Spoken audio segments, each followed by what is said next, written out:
Get ready for a pulse-pounding tale of bravery and family bonds. Our story's high point unfolds when a fearless female truck driver, targeted by a gang of outlaws, joins forces with her Delta Force father to hatch an ingenious Green Day ambush on a lonely desert highway. Gunfire shatters the dawn, dust clouds swirl, and a father's unwavering resolve meets a daughter's steadfast courage. Will they outsmart the ruthless bikers, or will they be forced to surrender the cargo? To find out, stay tuned and listen to the full story. Every twist and turn will keep you on the edge of your seat. And while you're here, don't forget to subscribe to our channel. Your support helps us bring you more thrilling stories like this one and keeps the adventure alive. Haley Lane had always been drawn to the open road. Even as a child, she would gaze out the window of her father's old pickup truck, mesmerized by endless highways winding across deserts, through mountain passes, and along sun-drenched coastlines. The roar of diesel engines and the hum of tires on pavement felt like a lullaby to her, promising freedom and possibility. Now, at 28, she was living her dream, driving an 18-wheeler across the country, hauling goods to distant places that called out to her adventurous spirit. It was a tough life, especially for a woman, but Haley prided herself on resilience. She approached every mile of the journey with unwavering determination and a smile she refused to lose. What few people realized was that Haley's grit had been forged in the fires of a unique upbringing. Her father, Colonel Dean Lane, had served in Delta Force for over 2 decades. He had seen combat in places no one in their right mind would ever want to visit. Once, his word alone was enough to send a squad of elite soldiers into the most dangerous missions. Growing up under his roof meant discipline was a given, but it also meant learning how to navigate rough seas with calm and clarity. Dean had taught Haley everything he could about survival, from how to handle a gun to how to keep a clear mind in a crisis. Haley's passion for big rigs surfaced the first time she sat in the driver's seat of a cargo hauler at a county fair. She was just 14, tall for her age, and the friendly trucker hired by the fair let her pretend to steer for a few moments. The power beneath her hands was exhilarating. As soon as she hit 18, she enrolled in a trucking school and spent countless hours practicing her reversing, coupling, and lane changes until she earned her commercial driver's license. Over time, she developed a reputation for being honest, tough, and always willing to lend a hand to a fellow driver on the road. A month ago, Haley scored a contract that took her through some of the most remote highways in the Southwest. She was hauling electronics from California to small towns scattered along the desert. The money was good, and the owner-operator arrangement allowed her the independence she treasured. But after a few weeks, she noticed something off. A pair of motorcycles seemed to keep pace with her truck on certain stretches. She had heard stories from other drivers about bandits or organized gangs targeting rigs carrying valuable goods. Usually these criminals laid low, scouting a truck's route before staging a hijacking in the dead of night. Haley shrugged it off at first, thinking it was just coincidence. Yet an uneasy feeling began to settle in the pit of her stomach. One day during a rest stop on a lonely strip of desert highway, she caught sight of the same bikes parked across from her. Their riders wore tinted helmets, preventing her from making out their faces. A chill ran down her spine. Instinct told her it was more than chance. She didn't want to jump to conclusions, but she had learned to trust her instincts. She decided to give her father a call when she could find a secure phone line. The last thing she wanted was to drag him into her professional troubles, but something told her she might need his guidance, or even his protection. A few days later, Haley sat in a dusty diner in Barstow, California, nursing a cup of coffee that tasted more like boiled tap water than any recognizable brew. Yet the place was quiet, and the waitress was friendly enough to let Haley use the landline in the back. Staring out at the midday sun baking the asphalt outside, she tapped her foot anxiously under the table as she waited for her father to pick up. It was late in the afternoon in North Carolina, where Dean Lane now ran a small security consultancy firm. He was probably on the job. At last, her father's familiar baritone came through the line. "Haley, baby girl, is everything all right?" She heard the concern under his calm veneer. He knew she only called him at odd hours if something weighed heavily on her mind. Haley swallowed hard before speaking. "Dad, I'm not sure, but there have been these 2 bikers following me. I've seen them more than once. They seem to show up wherever my route takes me. It might be nothing, but I can't shake the feeling." Dean's silence on the other end felt thick, After a moment, he spoke with the quiet authority that had once led special operations. You did the right thing telling me. Do you have a secure run sheet? Anyone else know your schedule? She admitted that her dispatcher, a few other drivers, and a handful of warehouse managers had copies of her routes. A standard practice, but it meant quite a few people knew when and where she'd be traveling. Dean asked specific questions, details about the bikers, the time she'd seen them, whether she had noticed them taking photos or interfering with her tires. Each question reminded Haley that her father's mind worked like a tactical command center. By the time she hung up, he had told her to maintain her route but change up her stops slightly. He also requested that she keep a meticulous log of any suspicious sightings and always let him know her location. He'd make some calls, see what he could find out from his friends in law enforcement and private security. Haley felt a wave of relief, as though a burden was lifted from her shoulders. Knowing her father was involved gave her a newfound sense of caution and comfort, but the uneasy feeling remained. She could almost sense eyes on her when she left the diner and walked back to her rig. The wind whipped up dust devils in the parking lot, and the shimmering horizon made everything look surreal. She double-checked the locks on her trailer, then climbed into the cab, leaning back against the worn seat that felt like a second home. Before she got going, she reached behind her seat and pulled out the small pistol her father had gifted her the day she received her CDL. It was a simple 9mm with a safety lock, but the familiarity of its grip in her hands bolstered her confidence. As she merged back onto the interstate, she saw two bikes in her rearview mirror. They weren't too close, but they were there, about half a mile behind, weaving through slower traffic. She tightened her hands on the steering wheel. She was not about to let fear paralyze her, but she also knew this problem would have to come to a head eventually. The question was when and how bad it would get. Haley's next few days on the road were tense. She kept her father updated via phone calls at truck stops, leaving little to chance. Every time she parked, she did a thorough walk-around of her rig, checking the tires and trailer latches. It was a routine she had always followed, but now she executed it with heightened vigilance. She even scanned nearby vehicles for any sign of the bikes or their riders. Despite her caution, she spotted them two more times, once at a rest area near the Arizona border, and again outside a convenience store on the outskirts of a small desert town. In her peripheral vision, she would catch a glimpse of leather-clad figures stepping into the shadows or moving behind other parked cars. It never felt like a coincidence. More than once, she fought the urge to confront them outright. But something told her that rushing into a confrontation could end badly, especially if they were part of a larger network. She couldn't afford to be reckless. To ease her nerves, Haley recounted everything she'd learned from her father. Keep a low profile, vary your routine, and don't let the enemy know you're aware of them. She rented different motels than she normally would, took alternative routes whenever possible, and kept her Colt 9mm close at hand. It was exhausting, mentally and physically. She found herself sleeping fitfully in the cab, waking up at the slightest sound. The usual calm she derived from the road had evaporated, replaced by the adrenaline rush of perpetual alertness. Meanwhile, Dean Lane wasn't idle. He called in favors from former Delta Force buddies and local law enforcement contacts in states along Haley's route. A friend in the FBI told him that there had been scattered reports of hijackings targeting electronic shipments in California and Arizona. The crimes were surgical in nature, sometimes involving an inside tip and high-tech equipment to bypass truck security systems. Could Haley's load be on someone's radar? The possibility unnerved him more than he let on.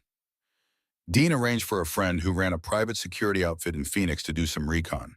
If Haley was heading east, she'd pass through that region eventually. The friend's name was Mark Rex Holland, a lean ex-ranger with a talent for blending in just about anywhere. Rex agreed to discreetly follow Haley's truck for a stretch and see if the bikers made an appearance. They agreed on a location just beyond the city limits, where few travelers ventured. If these outlaws were targeting her for a heist, that might be where they'd strike. For her part, Haley pushed through the open desert highways, the jagged silhouettes of distant mesas looming against a cobalt sky. The route offered endless horizons, but also a creeping sense of isolation. Her cell reception was spotty, making her more dependent on the next stop's landline to check in with her father. She glanced at the time on her dashboard clock, nearly 6 in the evening. She'd reached the rendezvous point with Rex in about an hour. As the sun dipped low, casting long shadows across the highway. She couldn't help but feel a prickly awareness on the back of her neck. She flicked on her high beams. Ahead, the highway stretched into twilight emptiness. Behind, in the rearview mirror, she thought she saw headlights that dipped out of sight as soon as she looked. Was it just paranoia, or were the bikers closing in? She steeled herself, determined not to lose her nerve. One thing was clear: the confrontation she had dreaded was drawing near. Haley arrived at a nondescript truck stop on the outskirts of Phoenix, where Rex had parked a battered SUV under a flickering streetlight. She had never met Rex before, but Dean had described him as one of those men whose presence alone spelled trouble for whoever crossed him. As Haley climbed down from her cab, the desert wind cooled the sweat on her brow. The stench of diesel mixed with the faint aroma of fry grease wafting from the nearby diner. Though she was bone-tired, she mustered a polite nod when Rex approached. Rex was tall and wiry, with tan skin that hinted at countless hours spent under harsh suns around the globe. He wore faded jeans and a plain t-shirt, the sleeves straining around lean muscles. The only clue to his background was the sharp, assessing look in his eyes. After a quick handshake, he wasted no time. "Your dad told me you've got a situation," he said in a low voice. "Let's talk." They grabbed a booth inside the diner. Over cups of coffee, she filled him in. Rex listened quietly, occasionally jotting notes on a napkin. Haley showed him her route log and described the bikers as best as she could.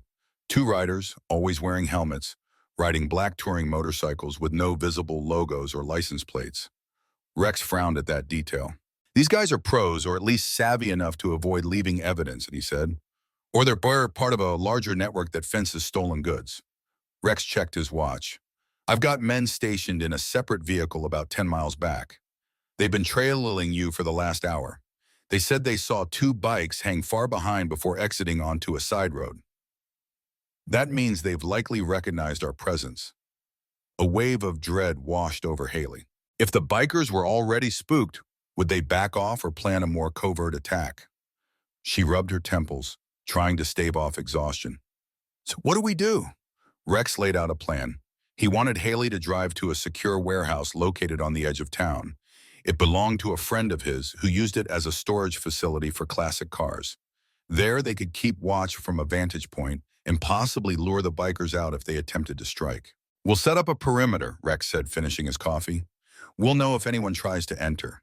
If they're serious about taking your cargo, they won't pass on this chance." Haley gulped, nerves thrumming. This felt bigger than just a couple of outlaws on bikes. It smelled of something organized, and she couldn't help but wonder if the job that had promised such good money was a setup from the start.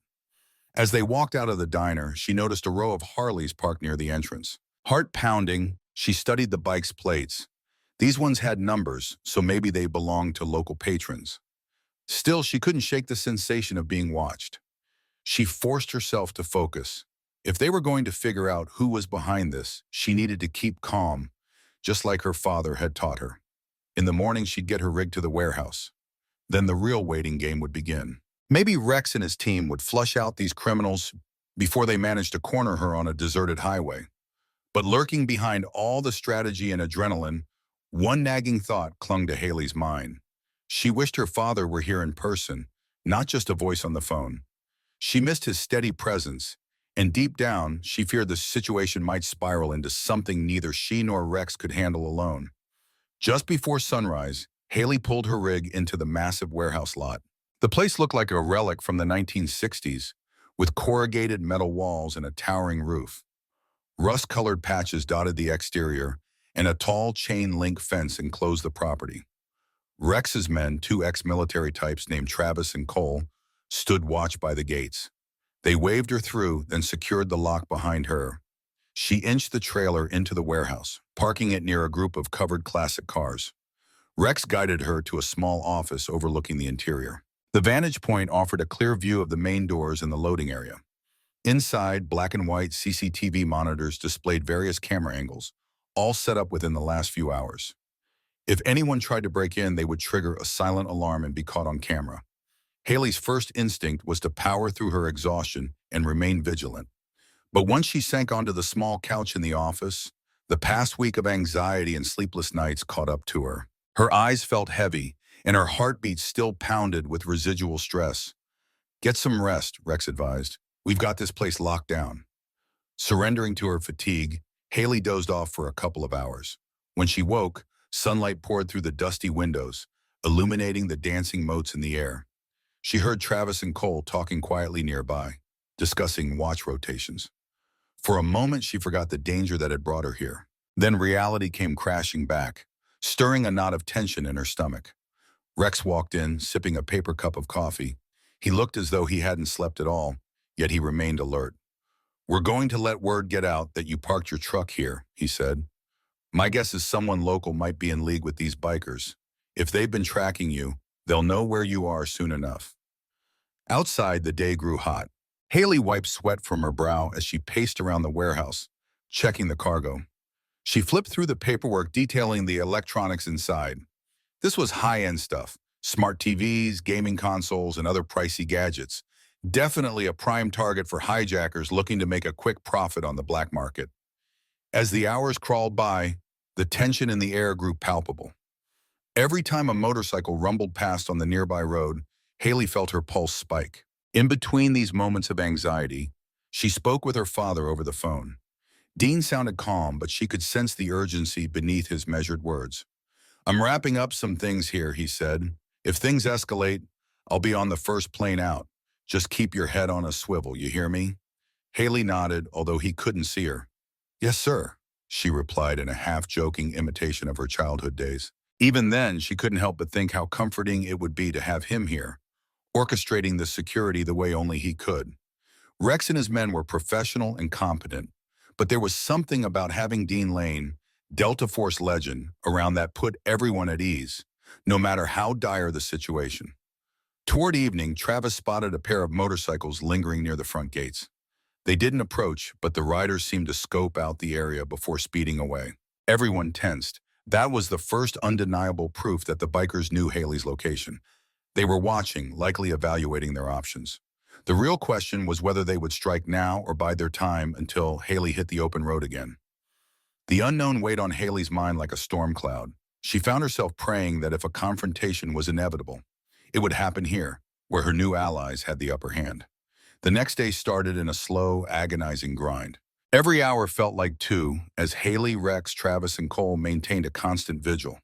Multiple cameras were positioned around the perimeter, and each man took turns patrolling the fence line. The city hustle could be heard in the distance, but within the warehouse's steel confines, the silence was unnerving.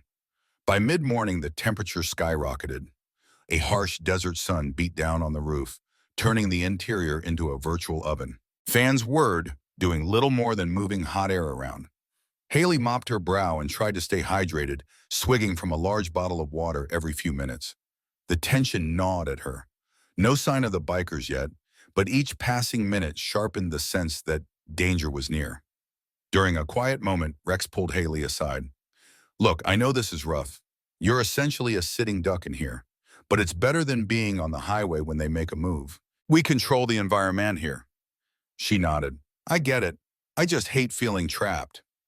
Rex managed a small grin. "Freedom's your thing, right? Must be why you're a trucker." The conversation made Haley reflect. She did cherish her independence, the thrill of the open road, the sense that each new day brought an unknown horizon. Being pinned down in a warehouse waiting for trouble to come knocking was the polar opposite of the life she had chosen. She clenched her fists, telling herself that once this was done, once these outlaws were dealt with, she'd be back on the road, free again. In the early afternoon, the phone rang. Haley snatched it up. It was her father, voice low and direct. "I'm at the airport. I'm flying out in 2 hours. We've got intel that suggests this isn't just a couple of random criminals. The group's called the Iron Crows, organized, armed, and ruthless. They're known for hijacking high-value shipments." Haley's heart thudded. She cast a look at Rex, who was frowning in concentration. "So they know what's in my trailer, and they want it." "That's the assumption. I have a team of associates ready on standby, but I'm coming to you first. We'll figure out the next move when I land." Relief washed over her. Her father was coming. Instantly, the tension she'd been carrying in her shoulders eased, replaced by anticipation. She wanted him here, physically present, leading the charge. If Dean Lane was known for one thing, it was planning precision ambushes. She'd heard stories from his Delta Force days, stories of cunning strategies executed in the darkness, leaving enemy forces bewildered and outmatched. After hanging up, she turned to Rex. "It's bigger than we thought. They're called the Iron Crows." Rex exhaled slowly, then offered a grim nod. "Heard of them? They're not small time. They've got a network across state lines, a real ragtag gang of former military, felons, and bikers. They'll try to pick us off if we drop our guard." Haley swallowed hard. The notion of going up against a known gang with paramilitary elements both frightened and angered her. She wondered how she had ended up in their crosshairs. Then again, it didn't matter. The only thing that mattered was surviving and stopping them from making her rig their next conquest. Dean Lane arrived under the cover of night. Haley watched from the fenced perimeter as a black SUV eased into the lot, headlights off. Even before he stepped out, she recognized his silhouette, a broad-shouldered figure moving with quiet confidence.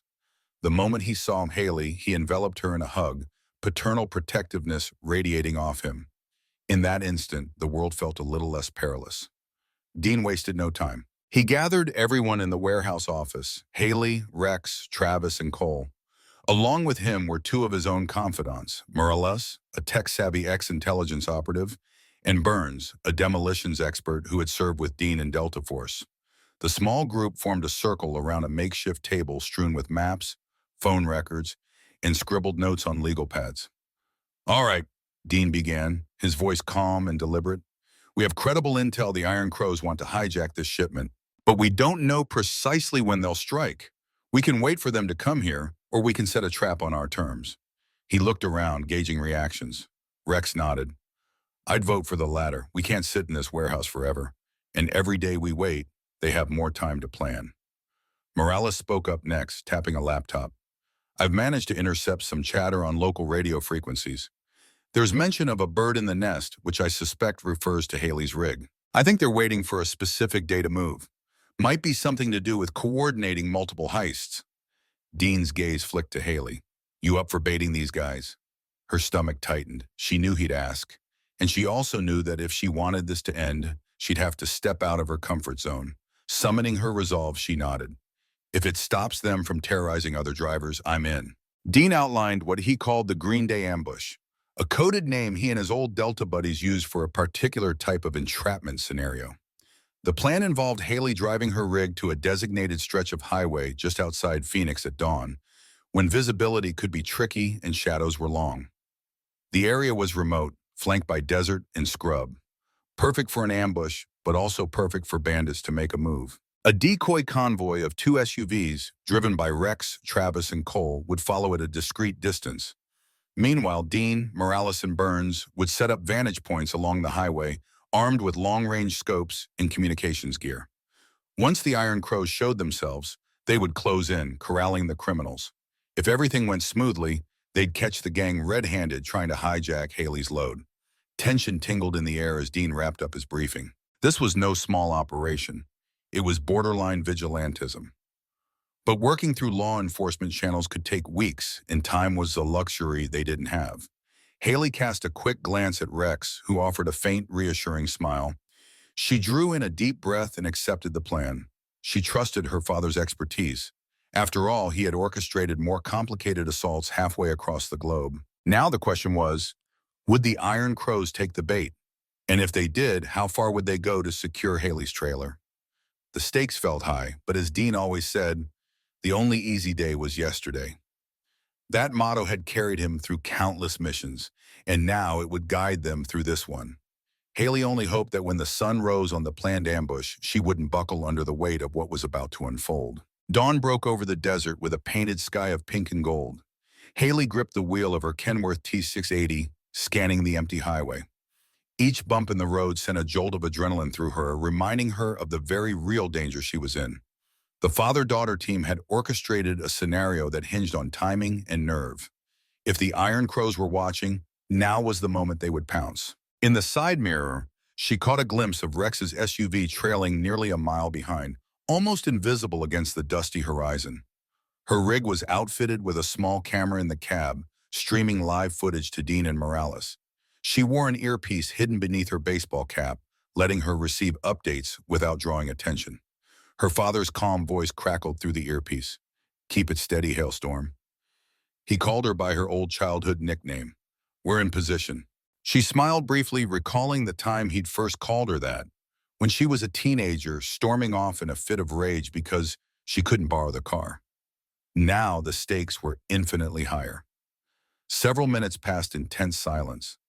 The desert stretched on, the heat shimmering off the asphalt.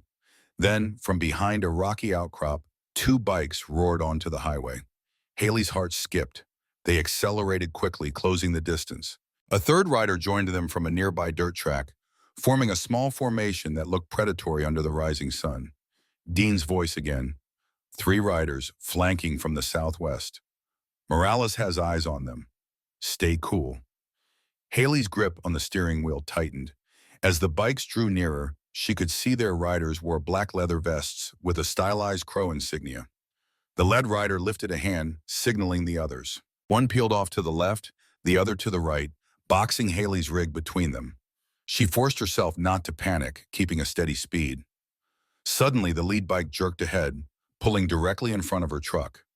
Haley eased off the ground, not wanting to risk running him over, because that might trigger a catastrophic accident.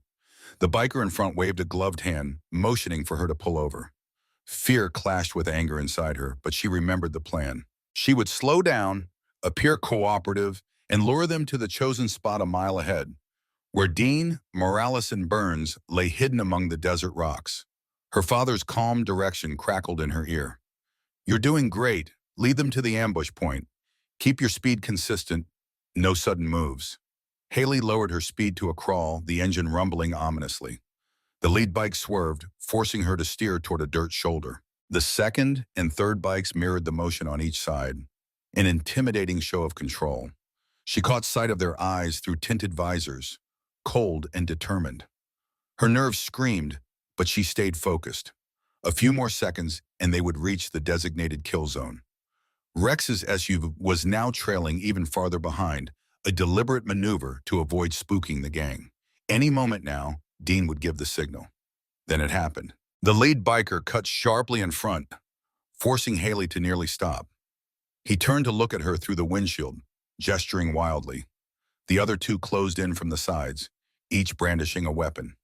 One looked like a sawed-off shotgun, the other a handgun. Haley's mouth went dry as she shifted into neutral. She mentally prepared for what came next. Her father's voice echoed in her mind. "Stay calm, Hailstorm." Time seemed to slow. Haley watched in her side mirror as the two bikers to her left and right dismounted. Even through the haze of dust and adrenaline, she noticed their patches bore the Iron Crow's emblem. One had a face tattoo snaking up his neck, peeking out from beneath his helmet. The other was larger, with a hard set to his jaw. Both leveled their guns at her cab. The lead rider remained astride his motorcycle in front, presumably the lookout. Haley carefully rolled down her window just a crack. She heard one of them shout, "Out of the truck! Nice and slow!" Her heart pounded so loud she wondered if they could hear it, but she'd rehearsed this scenario with Dean and Rex. Follow instructions, play the frightened driver, lead them on until the ambush sprung. She opened the door, raising her hands in feigned surrender. "Please don't shoot. I'll give you whatever you want." Her voice trembled, and the fear in it was only partly an act. The heavier biker yanked the door fully open, gun pointed at her head. The dryness in her throat was unbearable, but she forced herself to maintain composure. From the corner of her eye, she could see the desert hillsides. Somewhere out there, her father and his men were waiting. She just had to survive a few more seconds. Suddenly, gunfire cracked. Haley ducked instinctively. A bullet pinged off the side mirror. Dean's team had initiated the ambush. The two bikers near her scrambled for cover, taken by surprise. Haley dropped to the ground, pressing herself against the truck's massive tire. She heard another shot, then a third. One of the bikers cursed loudly as he staggered behind the front wheel.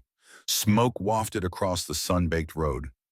Rex's SUV roared onto the scene, screeching to a stop behind the trailer. He and Travis leaped out, weapons drawn. "Drop your guns, now!" Rex's voice boomed, cutting through the swirling dust. One biker tried to level his sawed-off shotgun, But Rex's well-aimed shot forced him to dive for the asphalt. Dean, Morales, and Burns materialized like ghosts from the rocky terrain, rifles trained on the lead rider.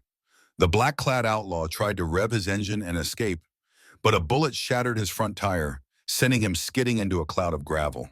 He scrambled to his feet, clutching a pistol, only to be confronted by Dean pointing an M4 carbine directly at his chest.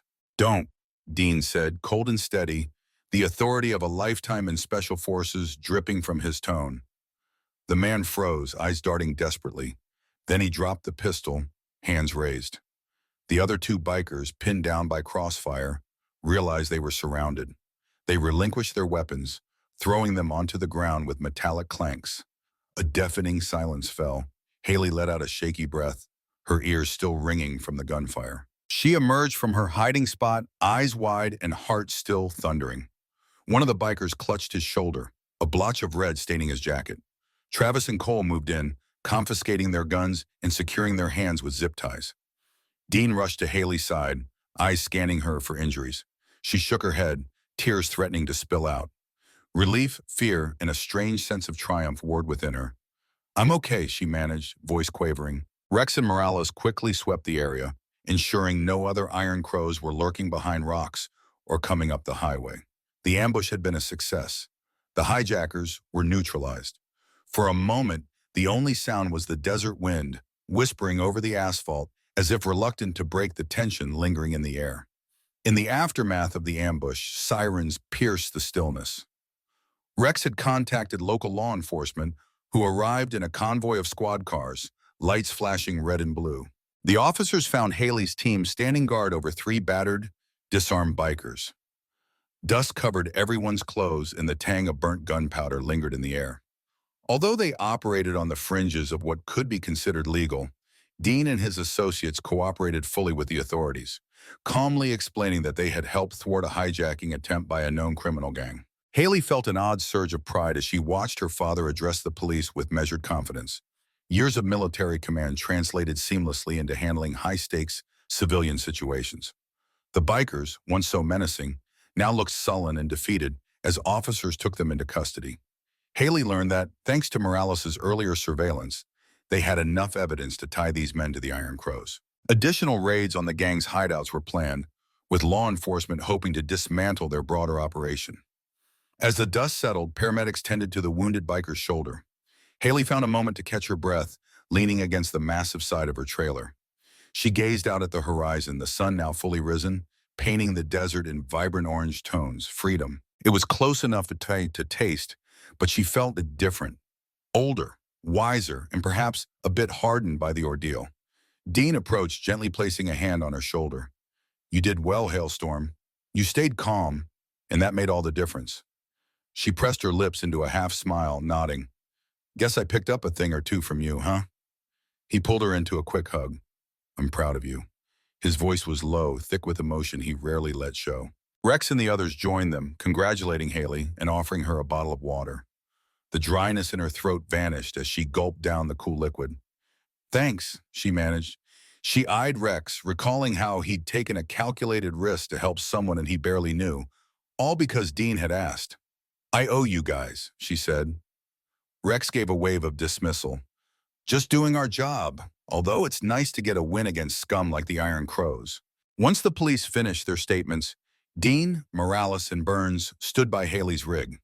The father in Dean surfaced again, his protective instincts refusing to let Haley embark alone without thorough reassurance. "You're sure you want to keep driving this route?" he asked. "We can find you another contract, a different route." Haley cut him off gently. "Dad, I appreciate it, but this is my life. I love trucking, and I won't let these thugs scare me out of it." Dean nodded, a mixture of apprehension and admiration in his eyes. "All right, but promise me you'll keep your guard up." She gave a firm nod. "Always." A couple of hours later, the highway was clear again, the wrecked bikes hauled off by tow trucks. With the official statements concluded, Haley climbed back into her Kenworth, heart still fluttering from the intensity of the morning. Dean and his men planned to follow her to the next safe spot before parting ways. Once she'd get to a more populated area, she'd be on her own again, a free spirit behind the wheel of a big rig, forging her own path. As the truck's engine roared to life, Haley peeked in the side mirror, seeing her father standing by his SUV. He offered a salute, and she saluted back with a grin. It was a salute of mutual respect, father to daughter, soldier to free spirit, acknowledging the bond that kept them both strong. She eased onto the desert road, letting the warm wind blow through the open window. The long stretch of asphalt ahead seemed less lonely now, knowing she had allies, family, and a grit within her that no outlaw could conquer. In the rearview mirror, the figure of her father grew smaller, but Haley felt his presence imprinted on her soul. And so she drove on, the sun high overhead, the engine's rumble her faithful companion. The threat had passed, at least for now. In its place was a renewed sense of purpose and a deeper understanding of what it meant to stand up against the darkness that lurked behind tinted visors and silent highways. She'd keep trucking, keep embracing the open road, and if trouble ever found her again, she knew exactly who to call and exactly how to handle it. With that thought, Haley pressed her foot on the accelerator, heading toward new horizons and fresh adventures, leaving behind the echoes of gunfire, the dust of the desert ambush, and the defeated outlaws who had underestimated a determined woman with a Delta Force father ready to orchestrate a Green Day ambush at a moment's notice. Reflecting on everything that happened, from the chilling moments of being stalked on the highway to the triumphant Green Day ambush, reminds me how courage and unity can overcome even the gravest threats. Haley's determination to keep living her trucking dream, despite the risks, resonates with anyone who has ever faced a fear head-on. And Dean's unwavering support underscores the power of family bonds. Sometimes all it takes is one person believing in you to accomplish the impossible. As I look back on their journey, I see a testament to resilience, trust, and hope. Trials may come, but they can also bring us closer to the people who matter most. I'd love to hear your thoughts. What part of their story spoke to you the most? Feel free to share your opinions in the comments, and let's keep the discussion going.